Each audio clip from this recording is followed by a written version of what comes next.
السلام علیکم ورحمۃ اللہ وبرکاتہ۔ بسم اللہ الرحمن الرحیم۔ واقعہ کربلا تاریخ کا دردناک واقعہ ہے۔ یہ سب سے اونچا گھرانہ ہے اور وہ اللہ کے نام پر 72 آدمی، سامنے 5000 کا لشکر۔ جان بچانے کے لیے کلمہ کفر بھی جائز ہے، لیکن ایک وقت آتا ہے جان دینا جان بچانے سے بھی محبوب ہو جاتا ہے۔ حضرت حسین رضی اللہ تعالیٰ عنہ نے کہا، مجھے آج رات کی مہلت دے دو۔ تو انہوں نے سمجھا کل صلح کی بات کرے گا۔ جمعرات کا دن تھا۔ جب عصر ہوئی تو آپ خیمے کے باہر بیٹھے ہوئے تھے تو آپ کو نیند آ گئی۔ آنکھ کھلی تو آپ مسکرانے لگے۔ آپ کی بہن حضرت زینب رضی اللہ تعالیٰ عنہا نے پوچھا، بھائی کیا یہ ہنسنے کا وقت ہے؟ تلواریں سر پر چمک رہی ہیں۔ تو فرمانے لگے، بہن، اللہ کے نبی خواب میں آئے اور کہنے لگے، بیٹا میں تمہیں لینے آ چکا ہوں۔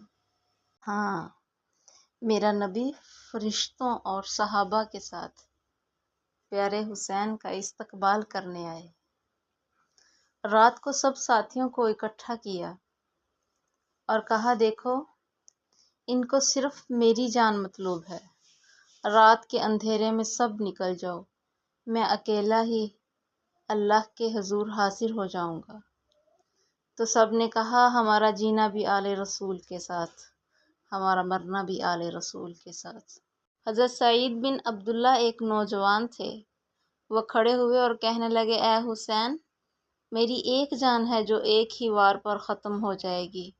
اے کاش میرے جسم پر جتنے بال ہیں میری اتنی جانیں ہوتی اور میں ساری آپ پر ایک ایک کر کے قربان کر دیتا۔ وہ رات سب نے جاگ کر نفلوں میں عبادت میں گزاری۔ 72 لوگ تھے، جن میں سے 42 گھڑ سوار تھے اور 30 پیدل تھے۔ 10 محرم جمعے کا دن یہ چھوٹا سا لشکر جب میدان میں آیا تو شمر نے کہا، پہلے ان کے گھوڑوں پر وار کر۔ شمر کے بارے میں پہلے ہی میرے نبی نے بتا دیا۔ ایک روایت میں آتا ہے کہ پیارے نبی نے فرمایا، میں دیکھ رہا ہوں ایک کتا ہے، کالا اور چٹا، جو میری اولاد کا خون چوس رہا ہے۔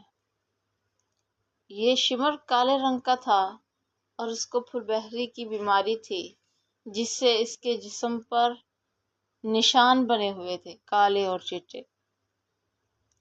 اب یہ 5000 کا لشکر، ان سب نے ایک ہی دم حملہ کیا اور یہ 42 گھڑ سوار تھے، سب کے سب گھوڑے مار دیے ایک ہی حملے۔ اب سب پیدل ہو گئے، کسی کے پاس کوئی سواری نہیں۔ نماز کا وقت ہوا تو امام حسین رضی اللہ تعالیٰ عنہ نے زہیر سے کہا، شمر سے کہو مجھے نماز پڑھنے دو۔ بدبخت نے کہا، تمہاری بھی کوئی نماز ہے؟ ہم تمہیں نماز میں بھی ماریں گے۔ پیارے حسین نے کہا، آدھے ان سے لڑو اور آدھے نماز پڑھو۔ میرے عزیزو، اگر وہ اس وقت میں نماز نہ بھی پڑھتے تو ان کے ایمان میں، ان کی شان میں کوئی فرق نہیں آنا تھا۔ ہم تک مکمل پیغام پہنچایا کہ نماز کسی حال میں بھی معاف نہیں ہے۔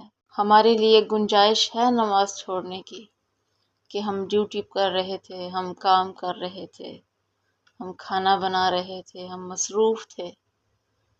کیا منہ دکھاؤ گے آل رسول کو، اپنے نبی کو، کہ جس اہل بیت نے سر پر تلواریں چمک رہی ہیں پھر بھی اپنا مکمل پیغام اس امت تک پہنچایا کہ نماز کسی حالت میں بھی معاف نہیں ہے۔ اب ادھر شمر نے کہا، ہم تمہیں نماز پہ بھی ماریں گے۔ اب 2 گروہ ہو گئے، ایک نماز پڑھنے لگا، ایک ان سے مقابلہ کرنے لگا۔ خون سے وضو کیا ہوگا یا کربلا کی مٹی سے تیمم کیا ہوگا۔ جب اللہ اکبر کہا ہوگا تو زمین و آسمان میں کیا ہلچل مچی ہوگی۔